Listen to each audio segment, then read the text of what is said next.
ابو سعید خضری رضی اللہ تعالی عنہ سے روایت ہے کہ میں نبی کریم صلی اللہ علیہ وآلہ وسلم کے پاس آیا۔ آپ صلی اللہ علیہ وآلہ وسلم بخار میں تپ رہے تھے۔ میں نے اپنا ہاتھ قریب کیا تو لحاف کے اوپر سے حرارت محسوس کی۔ میں نے کہا، اے اللہ کے رسول صلی اللہ علیہ وآلہ وسلم، یہ کتنا شدید ہے؟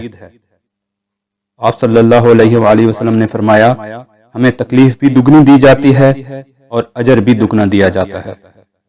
میں نے کہا، اے اللہ کے رسول صلی اللہ علیہ وآلہ وسلم، لوگوں میں سب سے زیادہ آزمائشیں کس پر آتی ہیں؟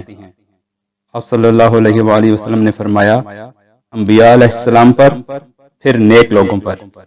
کسی کو محتاجی میں آزمایا جاتا ہے، حتیٰ کہ اس کے پاس صرف وہ چادر بچتی ہے جو اسے ڈھانپتی ہے، اور وہ آزمائش میں اتنا خوش ہوتا ہے جتنا تم میں سے کوئی بھی شخص خوشحالی میں مسرور ہوتا ہے۔ رسول اللہ صلی اللہ علیہ وآلہ وسلم نے فرمایا، بڑی آزمائشوں کے مقابلے میں اجر بھی بڑا ہے۔ یقیناً اللہ تعالیٰ جب کسی قوم کو پسند کرتا ہے تو اسے کسی مصیبت میں مبتلا کر دیتا ہے، چنانچہ جو اللہ کی تقدیر پر راضی رہا اسے اللہ کی رضا مل جاتی ہے، اور جو اللہ کے فیصلے پر ناراض ہوا اللہ تعالیٰ بھی اس سے ناراض ہو جاتا ہے۔ اللہ کریم ہر حال میں ثابت قدم رکھ کر اپنی ناراضگی سے بچائے۔ آمین ثم آمین۔